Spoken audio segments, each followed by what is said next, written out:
Hey, what's up, fam? This is TheoSchaffer again, and thank you so much for watching. I want to talk to you, man, about being honest and why that's the greatest freedom you'll ever experience.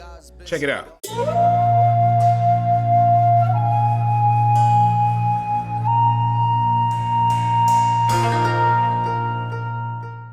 So, if you watching my videos, you guys know that I openly share about my struggle of pornography addiction. I was 9 years old when I found videos and magazines in my home.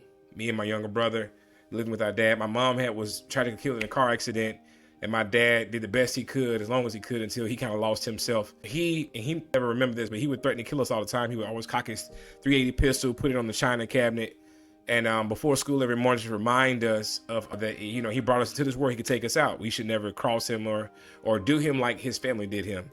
So much to the point that the toll it took on my mental health, I didn't stop having nightmares about him killing me until in my late 30s, right? That's just real talk, just the trauma there.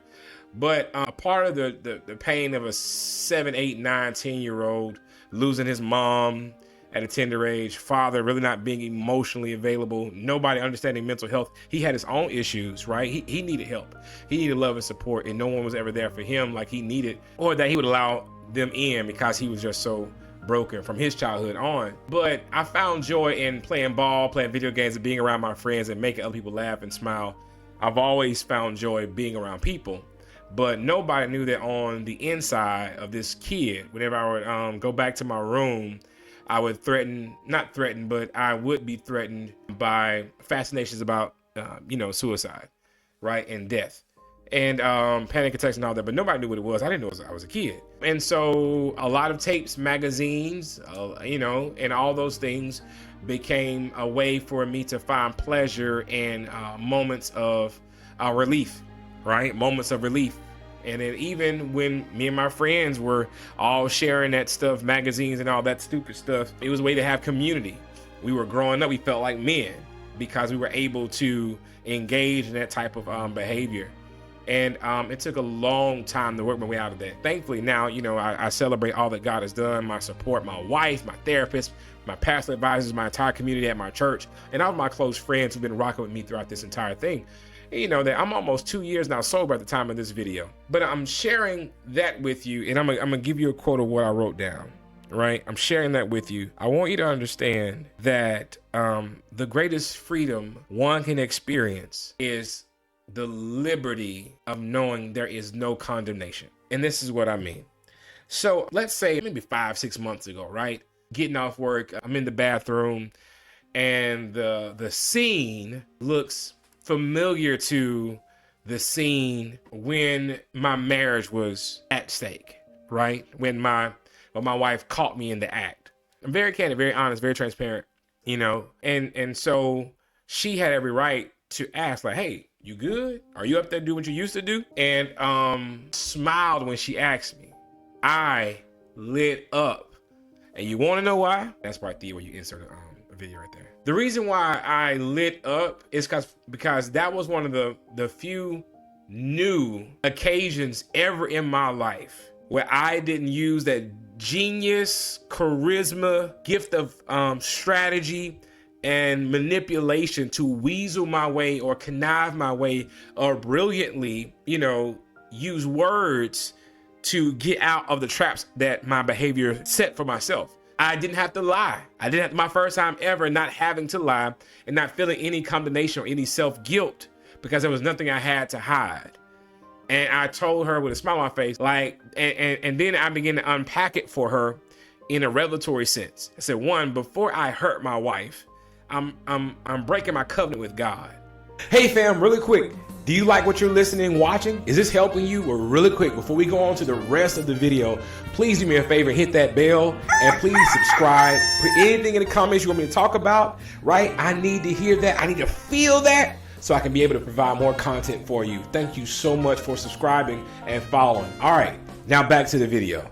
I'm not disappointing him per se, but I'm hurting him. The second person I'm lying to is actually not my wife or not the individual that my behavior is hurting. It's actually myself, because I'm convincing myself that I'm okay. I'm going to survive this just like I survived my childhood, and the list goes on and on, right? But now God knows I haven't done anything, haven't wanted to do anything.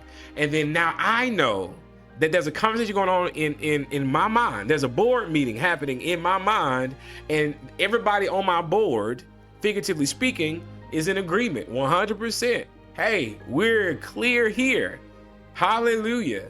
That self-honesty. So what I was explaining to my wife was, I have to be honest with me. I'm the first person I'm going to lie to. And that's how all of it starts, by letting yourself off the hook, right? That little itty bitty ounce of laziness. One time when you say, I'm gonna just skip my workout. I'm gonna just go to work a little bit later. I'm gonna not give my wife flowers, or I'm gonna watch this show. It ain't what I used to watch, but I'm gonna just watch this show. I'm gonna just let up on my tenacity to fight for my freedom. I'm gonna just get lazy. One little, that's how it starts. But there's so much freedom in self. I'm being honest with Theo. I'm being honest with myself. And it also has other benefits, such as when you're honest with yourself, you learn to develop the skills of figuring out quicker what you're feeling. Okay, Theo, you're angry. Okay, Theo, you're disappointed. Okay, Theo, you're upset. Okay, Theo, you're flustered. Okay, Theo, you're sad.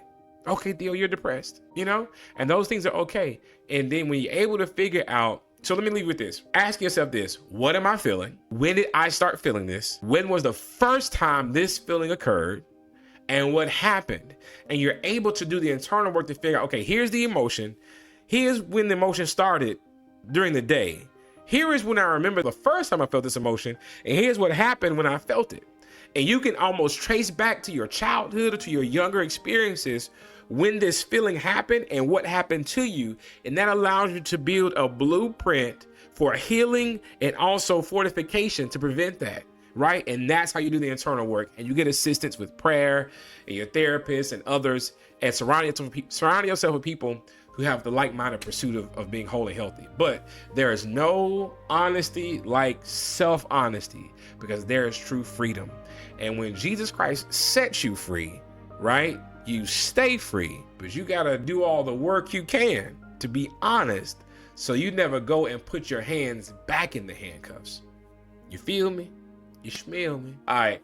Absolutely love you. Thank you so much for watching this whole way through. I know this thing helped you, bless you, and it's going to transform you if you just follow what we said. Watch these other videos, connect with us on how to get some coaching, get in our courses, and so much more. We got you. We love you, and you can get it, right? All right. God bless. Peace. Hey, fam. Thank you so much for watching. If this helped you in any way, please hit that bell and subscribe. And thank you so much for following. And hey, watch some more videos while you're at it. Have an incredible day. Go and dominate. I love you. God bless. Peace. And greatly to be praised for your glorious name. Through your power, me and my friends are saved. Not who we were, we've really been changed.